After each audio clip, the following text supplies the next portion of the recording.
Okay, before I call it a night, I want to see what we have here. I want to go through all this material and find out what I can save and what I can't. I'll get the trash bucket handy. I know a lot of this is not going to be usable. All right, let's see.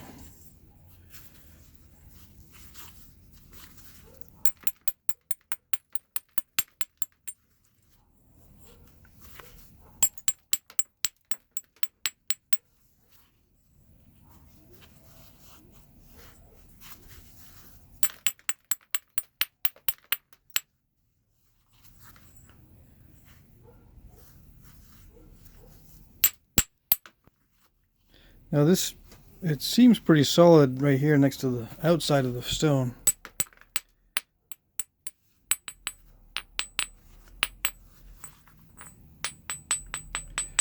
It doesn't ring very loudly, so it may have some cracks.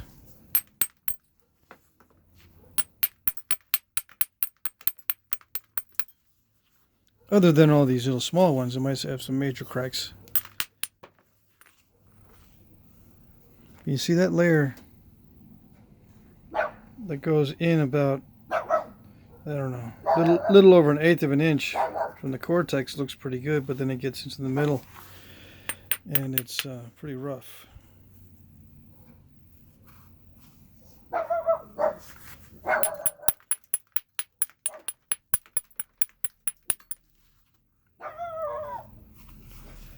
Which means unless I make very small arrowheads, I can't really use it. But I do make very small arrowheads.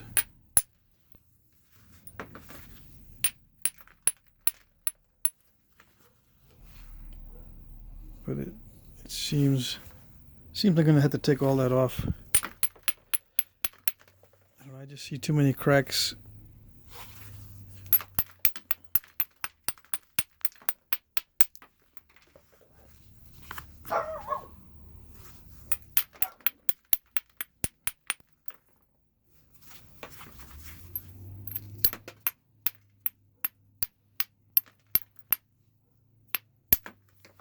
And again, I'm using a hammerstone. It's mainly because I don't want to spend too much time striking over and over and over again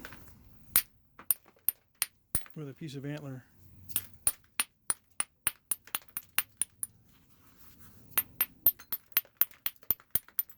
I'll do a video explaining the use of certain tool material on certain stone material. And if there is any pros and cons or general rules of thumb or specific ideas, or I'll do a little research on what other guys are using.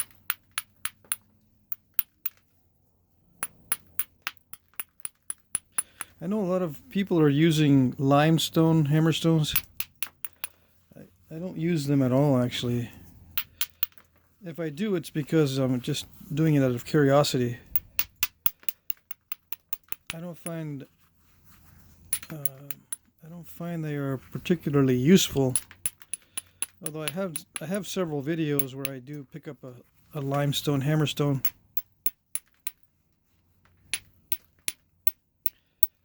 But again, I need to revisit that idea because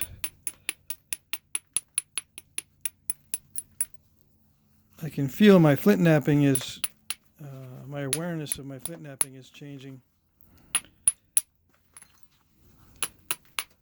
So I'm not as tired, I'm not as constantly tired as I used to be.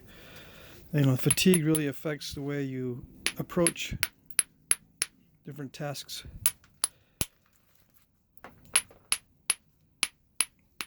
Especially flint knapping. If you're tired and you're flint knapping, your emotions will get the better of you in many cases, and you'll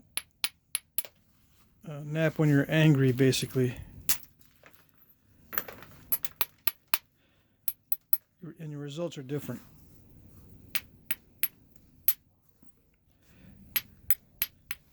A lot of times I was feeling not very energetic, and I would take expedient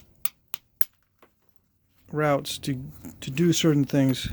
And in general, I was just trying to be expedient and not exhibiting much patience. But now I've got to redo all that. I've got to slow down and reevaluate different materials with the tools and with the stone. Basically, I have to renap all the types of stone that I have to give myself a better idea of the potential for matching up the materials, if that makes sense. It's not that complicated. I mean, you just try it, and if it works, it works. If it doesn't, it doesn't. If it's good enough, it's good enough. But if you want to get very scientific about it, very picky, there's plenty of room for that too.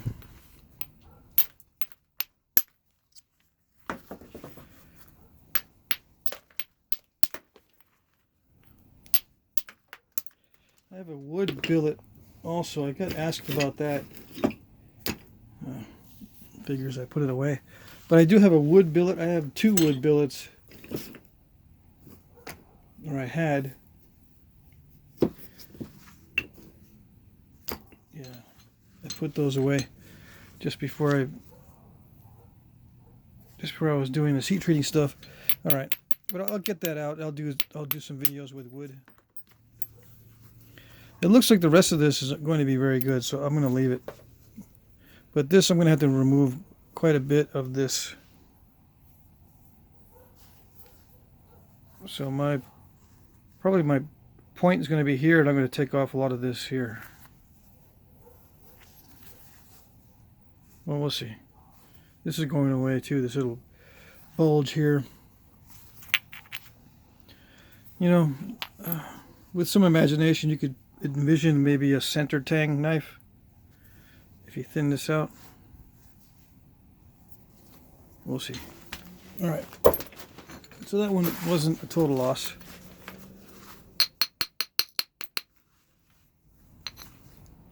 This one's kind of hard because it's thin in the middle and thick on the ends.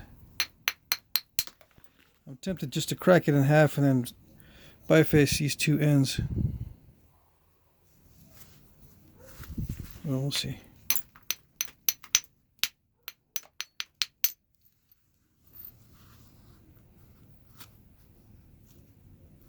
Yeah, see, it's got that weird thing there, that crack there. You can't have too many of those in the stone. Yeah, that doesn't ring at all, so.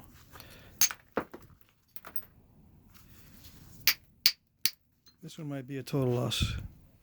Let's see.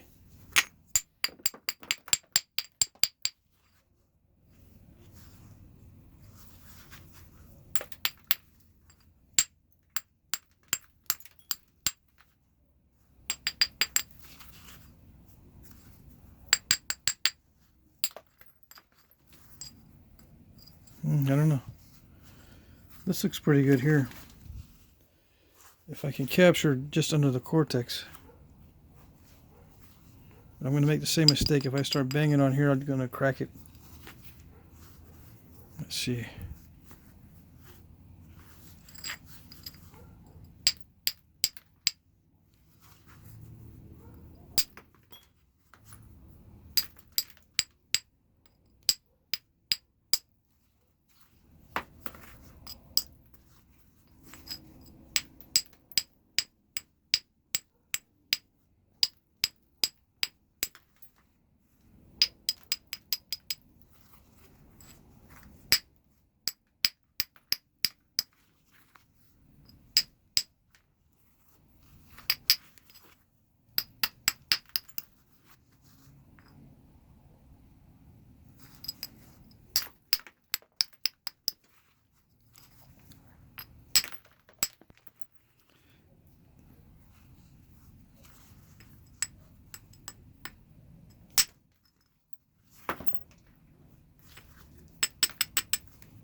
Yeah, those cracks in there are going to be a problem.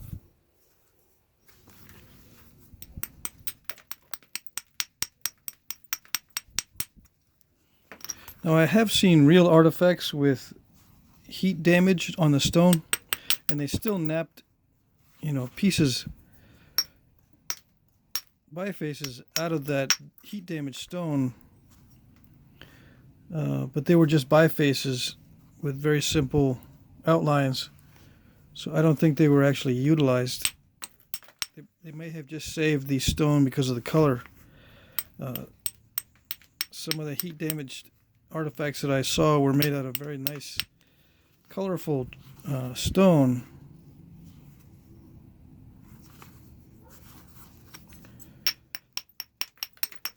So, you know, they might have just been napping for keepsakes out of this, or out of the stone that they were heating.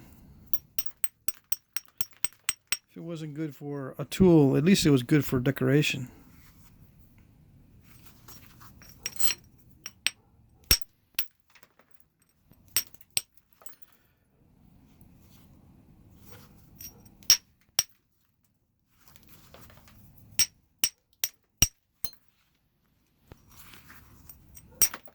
I'm surprised it hasn't broken yet. Let's see. I can definitely make it break. But let's see. Yeah, it's a shame. I mean, just under that cortex is nice material. It'd be a shame to lose the whole thing.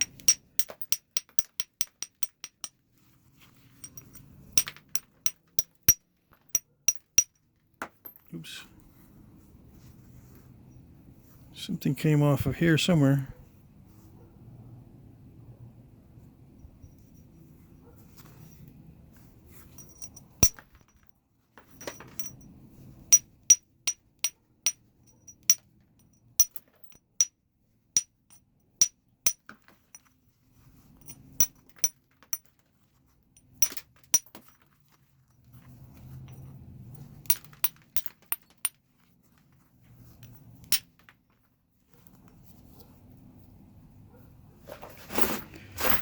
Where am I putting the saved pieces? I'm just gonna throw them in that little cloth basket there.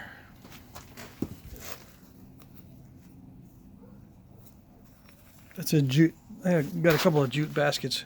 They're pretty cool.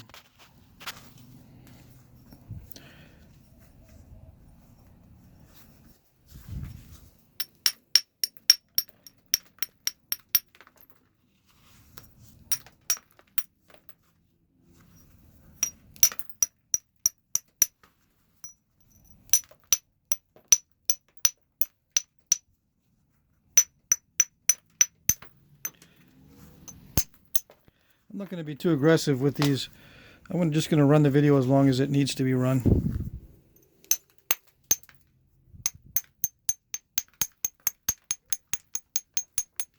I mean, I'll stop in 30 minutes, but I'll continue until I've got all this stuff napped down.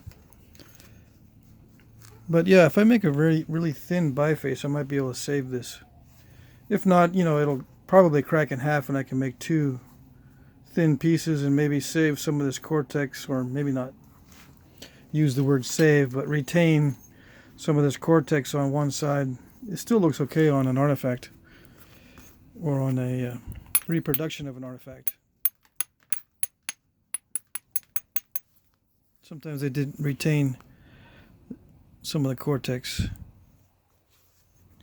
Yeah, so I'll stop messing with it with the hammerstone.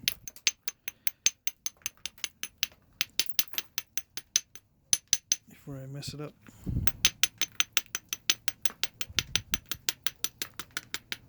Just want to see how far. Yeah, I'm probably going to lose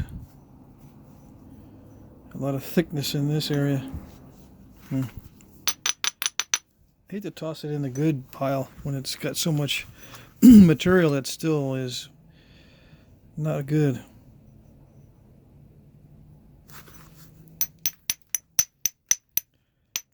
Usually what I do is I try to clean off all the bad material.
All right, I'll stop messing with it. This is looks like a good candidate for a long thin point,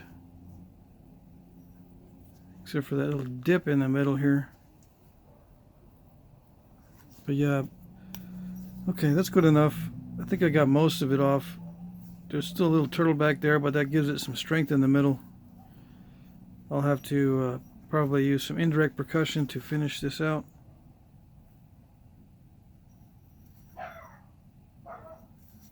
Although I am experimenting now again with pressure flaking. I could probably finish it out from there with pressure flaking, but I like my indirect percussion too much.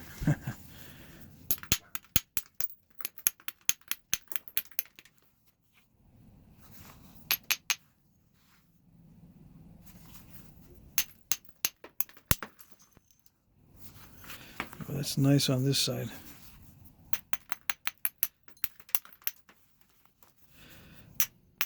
I don't know. I'm just going to biface it and see.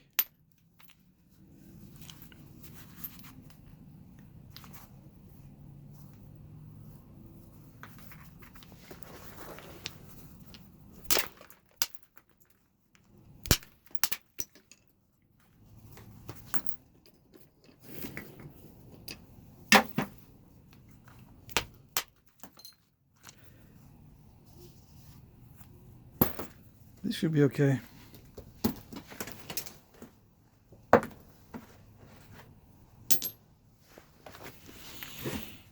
But I got so many of those little small ones that I may never get to it.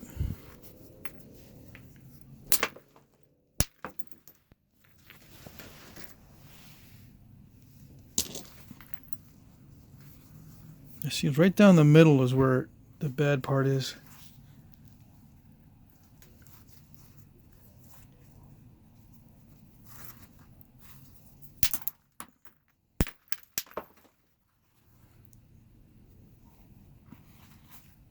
So you got to sacrifice one side or the other because you can't retain anything from that middle part, from that middle zone.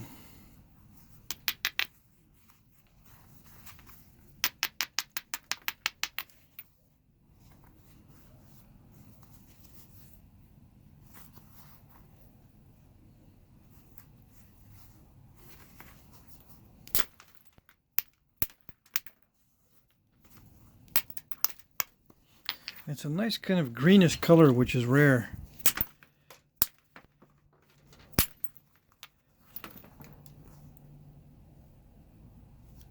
I can't tell which side is thicker.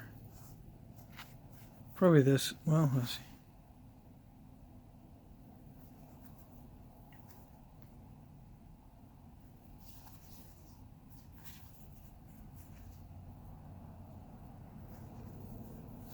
All right, let me go around the edge.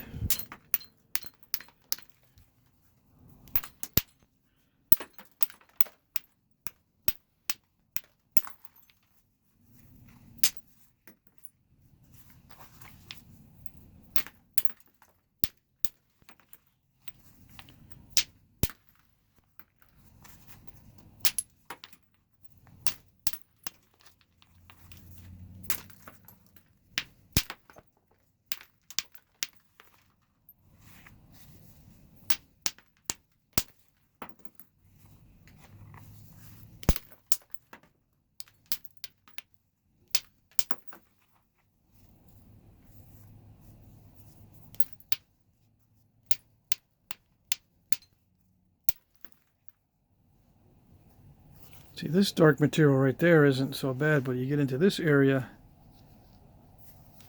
and it's pretty cracked. So maybe I can save this half.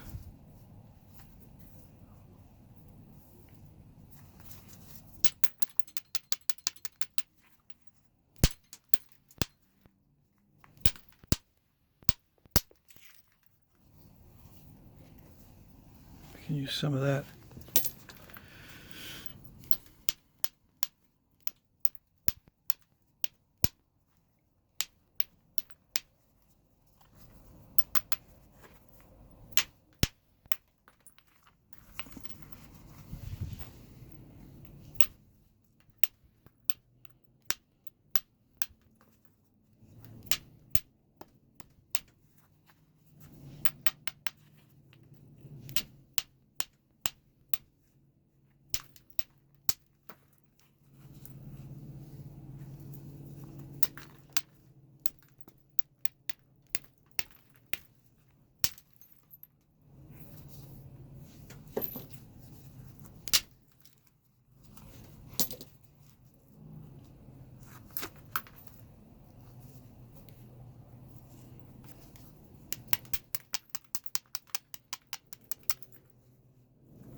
Okay, yeah, I think I got most of it out.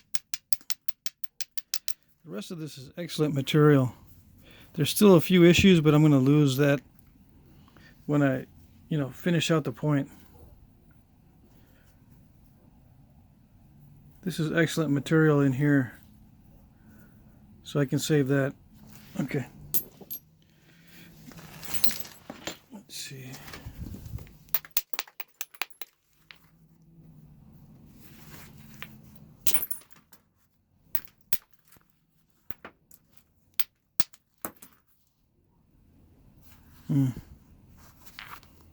This one might be a total loss.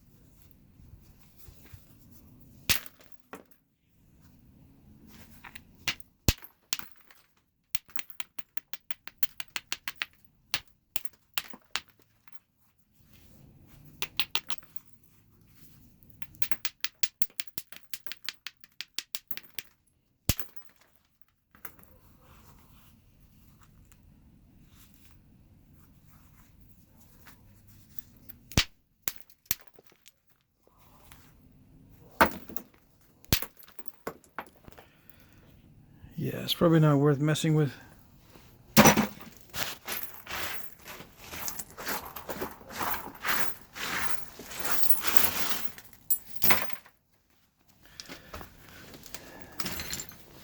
Okay, we'll continue in the next video. Alright, this one doesn't look too bad.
That's a nice color. I can see these little flakes of that nice color.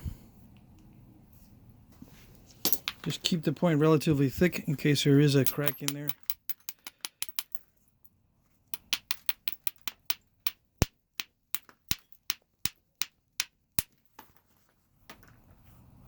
If you keep those little points kind of thick, if there's a flaw in the material, it'll hold together better if it's thicker, obviously.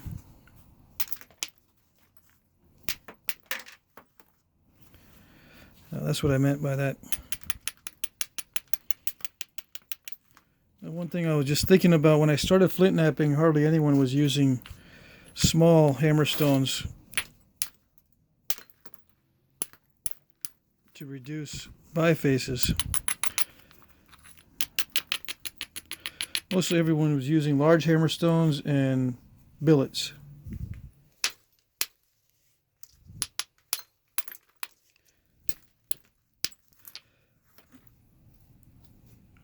But I've found over time, after using billets and boppers, because I did use copper boppers in the beginning, a little bit, I found that just a simple small hammerstone works very well. And I can pick these up easily.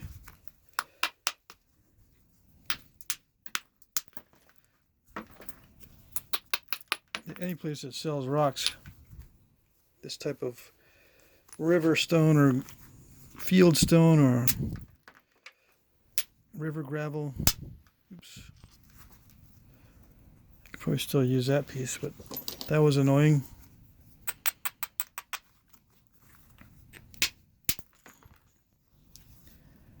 Yeah, I'm just going to be ending up having little teeny tiny pieces.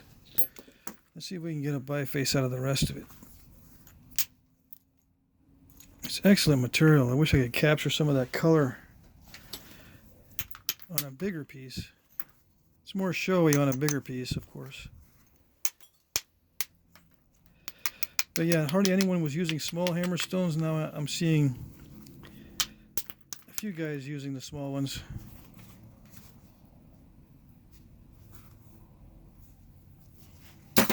Okay, so that's all right. I can use that.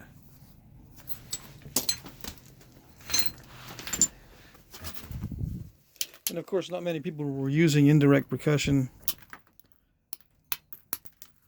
except maybe vertical punches.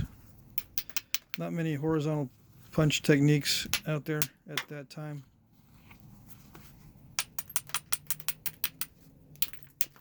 Everyone was using ishi sticks and vertical punches to make notches and sometimes to thin the bifaces.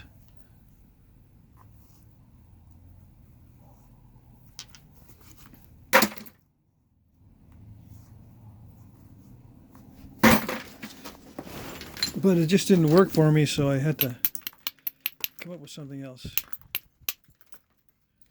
Well, I guess it didn't work fast enough for me. If I had given it time, I would have been like everybody else at that time. Maybe being impatient was a good thing. Because now I can process and biface very quickly.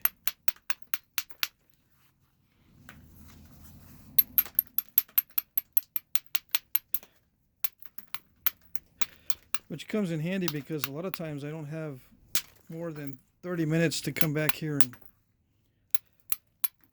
piddle around with the flint knapping before I have to go back in or I get called to do something. Or if I'm waiting for something, I can always pick up a few stones while I'm waiting.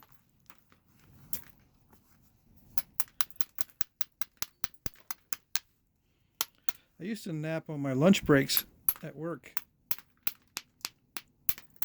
We had a park across the street, and I would just have a little stash of stones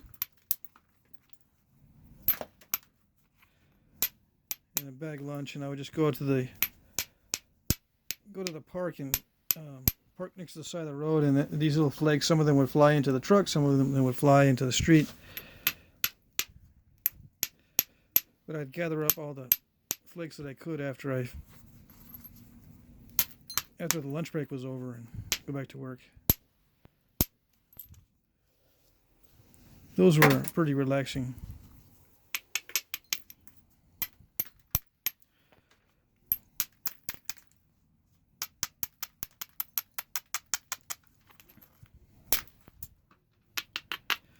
It can be relaxing if you're not on video like this or in a rush to complete a commission. It can be kind of relaxing.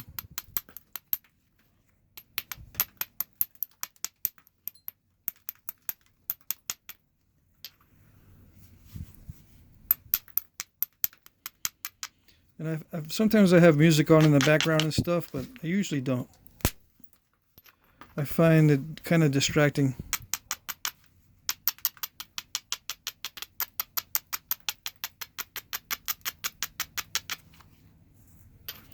Sometimes I'll have an audiobook in the background. That's pretty good. But it can't be too complicated. Because I want to rewind it and listen to it again.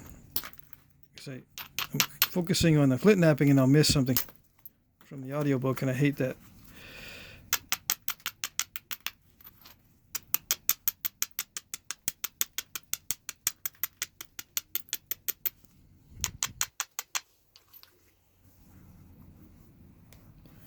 I don't know, should I take a big flake there?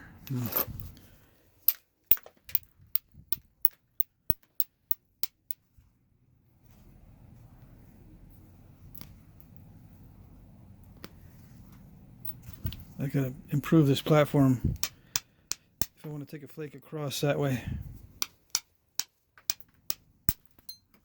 Yikes. A little bit too much.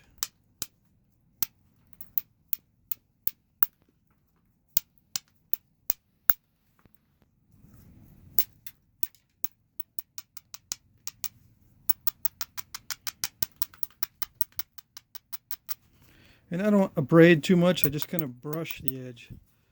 I don't come back and do too much of this on the percussion work. On the pressure work, yeah, I find it very useful to do grinding or abrading just before pressure work. But I got a question on whether I thought abrading was a common thing in general.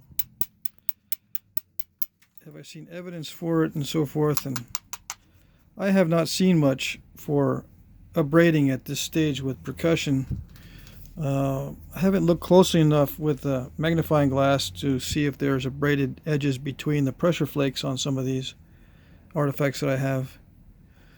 But I think I'll invest in one of those magnifiers to look at the edge and try to inspect, see if there is abrading between pressure flakes on the final finishing. That would be interesting to know. I don't see, just with the naked eye, I don't see much evidence for abrading.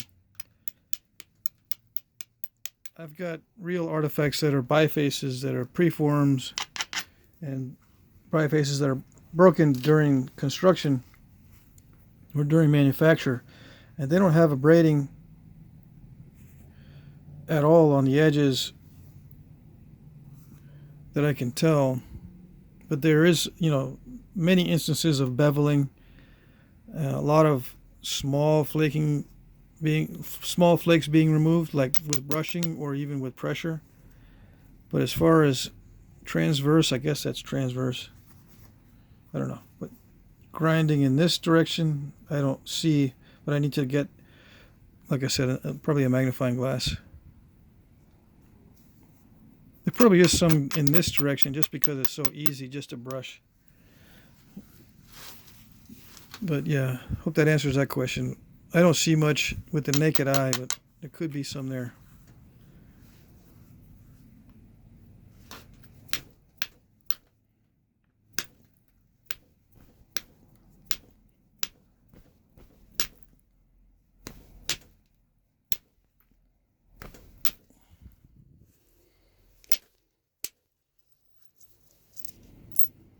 That was pretty good. All right.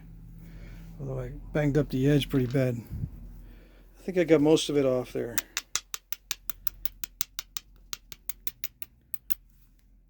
It's pretty common to end up with a biface of this size.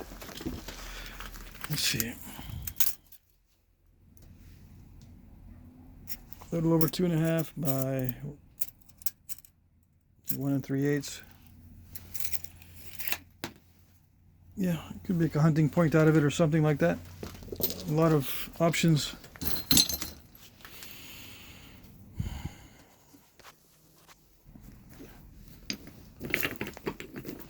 And this here, sometimes I use this one here. This is a quartzite, very, very hard.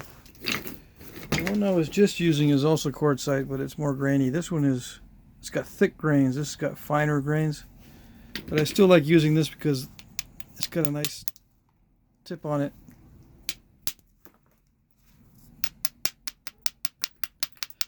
Yeah, and when I first started knapping, not many people were using hard hammer stones for their percussion work. And I tend to prefer the harder hammer stones in general. I can probably use that piece, so I'll just toss it in here. Let's see this one here.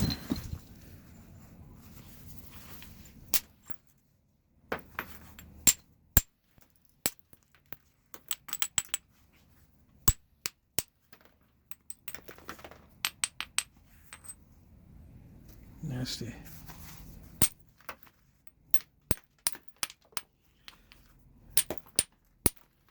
Lots of cracks. I think that's called crazing when it's full of cracks like that. Yeah, definite heat damage. Some artifacts have that because they were exposed to heat after they were made.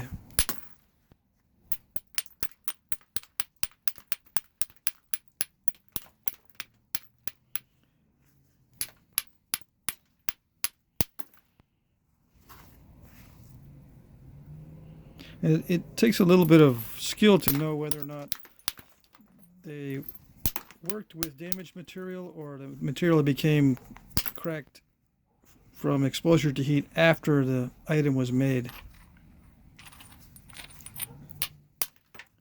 You got to kind of study it because it's not, I mean, it seems like it would be obvious. It's not that obvious. Sometimes what appears to be made from damaged stone is actually stone that's damaged after it's been made.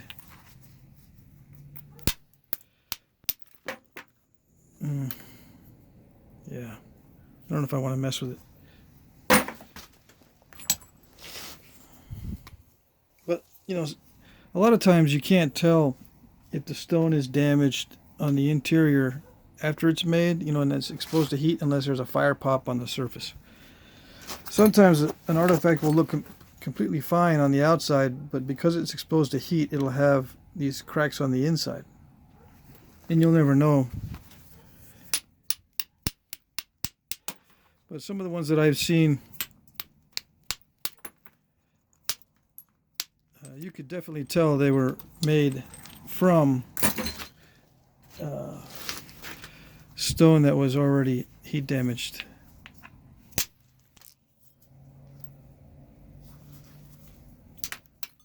Because you can see the flaking over the damaged areas.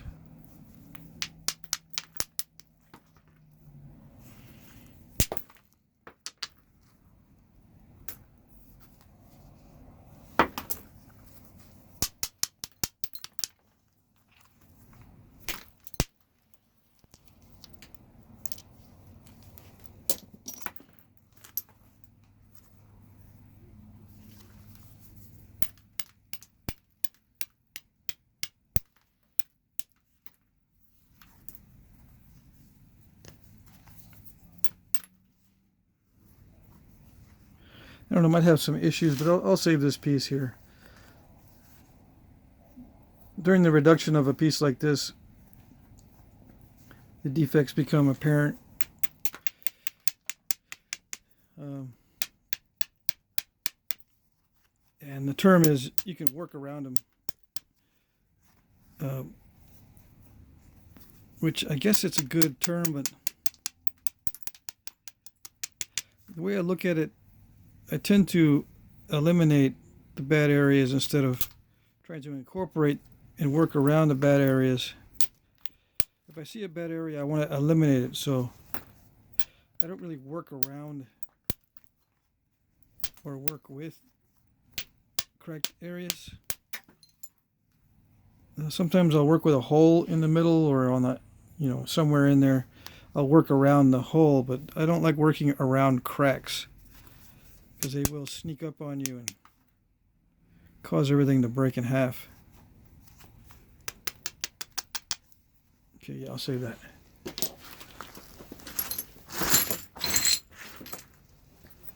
Yeah, I'll save this piece. Save some of these pieces outright. I won't mess with it here. I'll toss some of these outright. Yeah, toss them. Whoa. Piece laying way over there.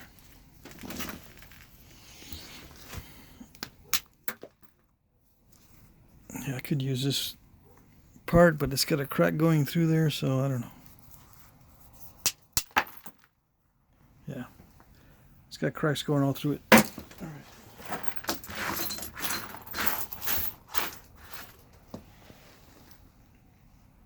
I could probably save. Yeah, I could use it.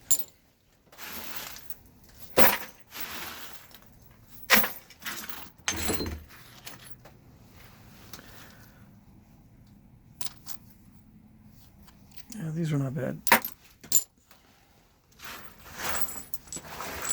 So I guess what I could do is I could use this little basket of flakes for some upcoming videos, just so I can show you the whole process from heat treating to final product on this difficult stuff. The stuff that's really cheap and easy to get, relatively easy.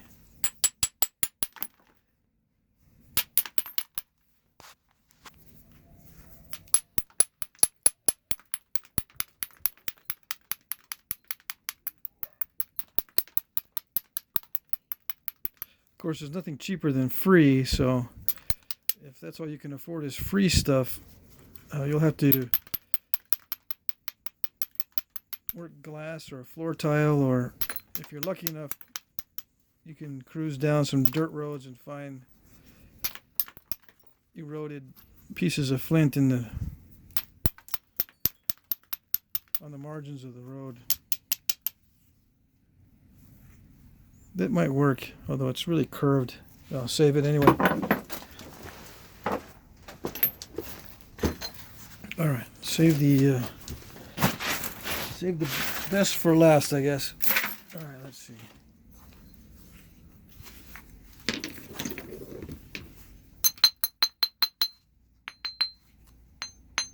Sounds pretty good, actually.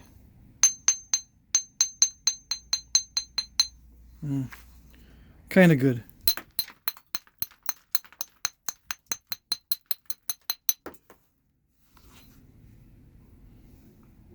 It heated up really nice.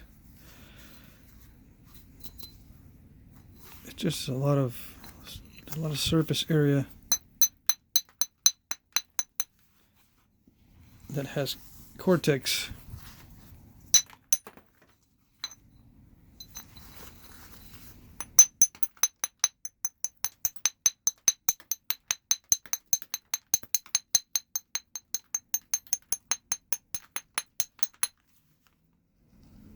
I'm afraid to look.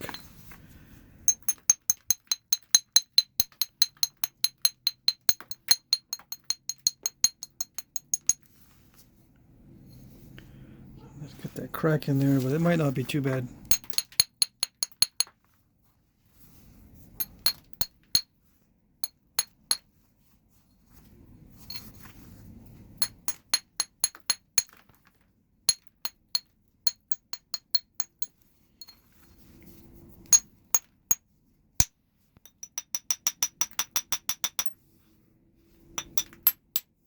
There it goes.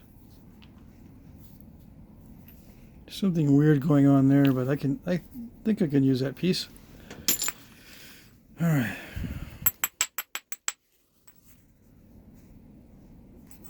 The dish really is weird.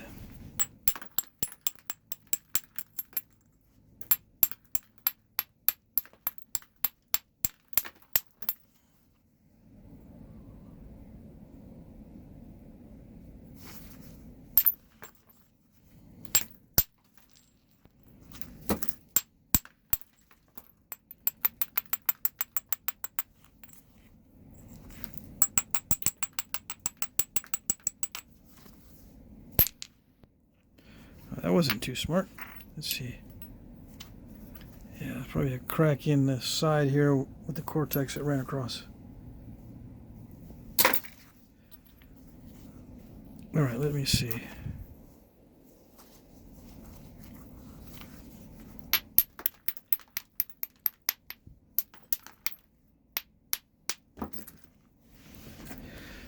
Man. I'll save these two. What the heck? Makes me feel better for breaking this in so many pieces. Look at that. Oh well.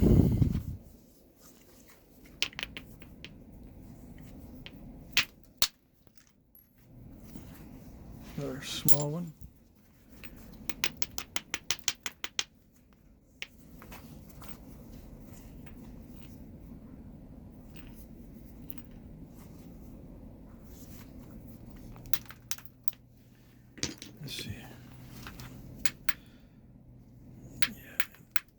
time I have left, let's see what the antler billet can do.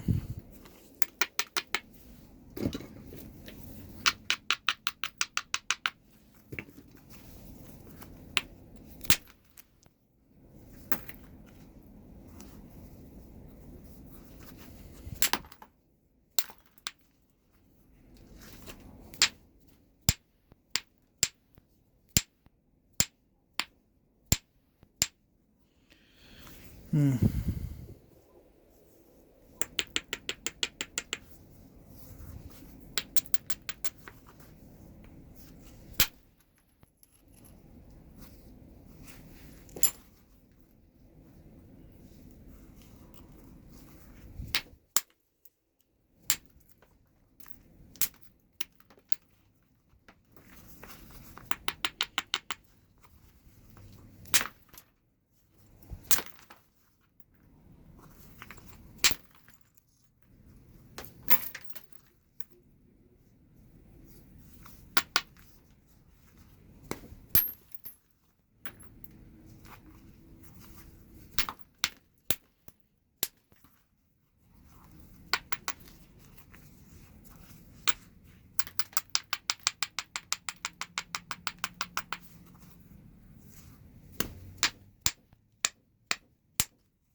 Okay, that's good enough. It's really nice material. I keep saying that, but yeah, it is. As long as it's not cracked, I can make something pretty showy out of this material. If it doesn't create a lot of issues, you can run some really nice flakes. That's the advantage of the heat-treated stuff.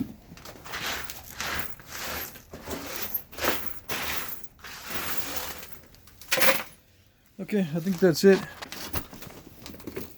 I am going to nap this one here on a different video by itself, the citronelle gravel.